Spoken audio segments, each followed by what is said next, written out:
শাওয়াল মাসে ৬টি রোজা রাখা সুন্নত। আল্লাহর রাসূল সাল্লাল্লাহু আলাইহি ওয়াসাল্লাম নিজে এ আমল করেছেন এবং আমল করার নির্দেশ দিয়েছেন। শাওয়াল মাসের ৬ রোজার ফজিলত বর্ণনা করে আল্লাহর রাসূল সাল্লাল্লাহু আলাইহি ওয়াসাল্লাম বলেন, যারা রমজানে রোজা পালন করবেন এবং শাওয়াল মাসে আরও ৬টি রোজা রাখবে, তারা যেন সারা বছরই রোজা পালন করল।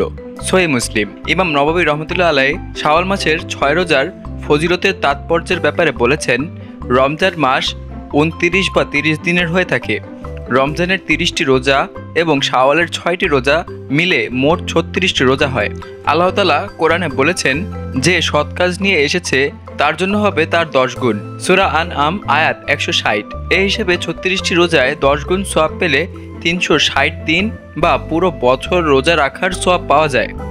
শাওয়ালের ৬ রোজা একটানা না রেখে বিরতি দিয়ে আলাদা আলাদা রাখলেও আদায় হয়ে যাবে। কেউ যদি একটানা রোজা রাখে তাতেও আদায় হয়ে যাবে। হাদিসের কোনো বর্ণনায় শাওয়ালের ৬ রোজা একসঙ্গে রাখতে হবে এমন কিছু বলা হয়নি।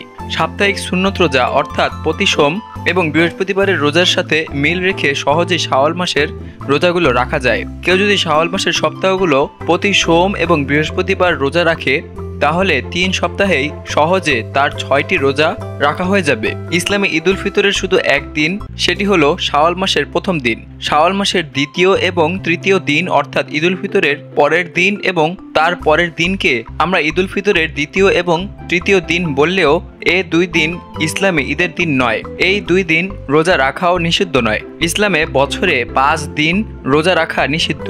দিনগুলো হলো ঈদুল ফিতরের দিন, ঈদুল আজহার দিন এবং তার পরের ৩ দিন অর্থাৎ শাওয়ালের ১ তারিখ এবং জিলহজের ১০ থেকে ১৩ তারিখ রোজা রাখা নিষিদ্ধ।